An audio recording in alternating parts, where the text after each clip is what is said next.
खालील जमीन धारण्यानुसार प्रति हेक्टरी 20,000 रुपये याप्रमाणे प्रोत्साहनपर राशी म्हणजे बोनस देण्याचा निर्णय केलेला आहे। मागच्या वर्षी 20,000 दिला होता, याही वर्षी किंवा 2025 साठी लेटेस्ट अपडेट पीक विमा शेतकऱ्यांच्या खात्यावरती जमा व्हायला सुरुवात। खरीप पीक विमा 2025 किती पीक विमा मिळणार मोबाईलवरती चेक करा। या शेतकऱ्यांना 17,500 रुपये मंजूर झाला आहे। राज्यातील सर्व शेतकऱ्यांच्या खात्यामध्ये अखेर पीक विमा येण्याचा मार्ग मोकळा झाला आहे।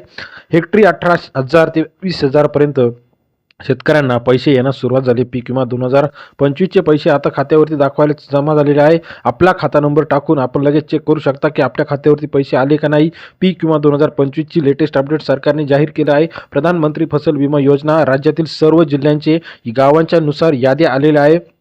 या याद्या कशा तपासायच्या? पीक विमा खरंच आला आहे का? पीक विमा 2025 ची काय अपडेट आहे?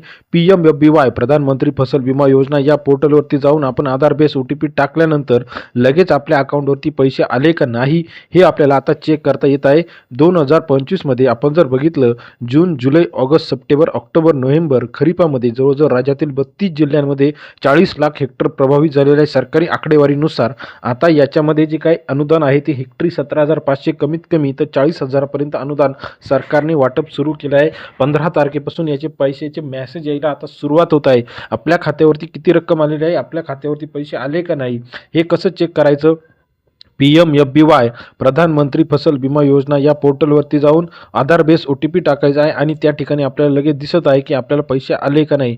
जर आपल्याला अजूनही पैसे आले नसतील तर आपल्या डॉक्युमेंटचा इश्यू असू शकतो, KYC अपडेटचा प्रॉब्लेम असतो किंवा आधार बँक लिंकिंगचा प्रॉब्लेम असू शकतो किंवा जे खाते दिलेलं आहे नंबर तो दुसरा कोणाचा तरी दिलेला असेल, त्यामुळे आपल्याला हे पैसे येत नसेल। आता ही गावानुसार यादी कुठे आली आहे तर प्रधानमंत्री फसल विमा योजना या डॅशबोर्डवरती बेनिफिशरी डिटेल्समध्ये प्रत्येक गावावाईज जिल्ह्यावाईज यादी आलेली आहे। या ठिकाणी आपण लॉग इन करून बघू शकता की आपली यादीमध्ये जे आपलं नाव आलेलं आहे ते बरोबर आहे का, आपल्याला जी मिळालेली रक्कम आहे ती बरोबर आहे का। सरसगट खात्यामध्ये मार्ग मोकळा झालेला आहे। आपण लगेच आता खाते तपासायचे आहे। जर आपल्या खात्यावरती पैसे आलेले असतील तर त्या ठिकाणी पेंडिंगचा मेसेज असेल किंवा सक्सेसफुलचा मेसेज असेल। जर पेंडिंगचा मेसेज असेल तर आपल्या खात्यावरती काहीतरी डॉक्युमेंटचा इश्यू असू शकतो। तो डॉक्युमेंटचा इश्यू आपण सॉल्व्ह करून लगेच आपल्याला पैसे येताना दिसणार आहे। PMFBY ही सरकारची केंद्र सरकार आणि राज्य सरकार दोन्ही मिळून ही योजना चालवत आहे। 50-50% शेअरमध्ये प्रॉफिटमध्ये प्रधानमंत्री फसल विमा योजना। आता कंपन्यांना हे काम दिलेलं होतं, कंपन्या या पैसे देण्यास विलंब करत होता, परंतु आता सरकारने आदेश दिलेले आहे राज्यातील सर्व शेतकऱ्यांना प्रधानमंत्री फसल विमा योजनेचे पैसे आता देण्यास सुरुवात होत आहे। गेल्या काही दिवसापासून आपण जर बघितलं तर प्रधानमंत्री फसल विम्याचे पैसे रखडलेले होते, परंतु आता हे सर्व पैसे सरकारने देण्याचा मानस जाहीर केलेला आहे। यानुसार कोणत्या जिल्ह्यामध्ये किती पैसे आहे, अहिल्यानगर असेल, अकोला असेल, छत्रपती संभाजीनगर, बीड असेल, बुलढाणा असेल, मुंबई उपनगर असेल, जालना असेल, सर्व ठिकाणी लातूर परभणीमध्ये जर आपण बघितलं तर 25,000 पीक विमा आहे। छत्रपती संभाजीनगरमध्ये सुद्धा पीक विम्याचं वितरण असं आहे अपेक्षित आहे। विदर्भामध्ये 50% पेक्षा जास्त भरपूर जिल्हे आहे, या ठिकाणी सुद्धा पीक विमा मिळणं अपेक्षित आहे। गेल्या काही दिवसापासून आपण बघितलं तर पीक विम्याची रक्कम रखडलेली होती, परंतु आता हा मिळण्याचा मार्ग मोकळा झाला आहे आणि येत्या काही दिवसातच पीक विमा सर्व शेतकऱ्यांच्या खात्यावरती जमा होणार आहे।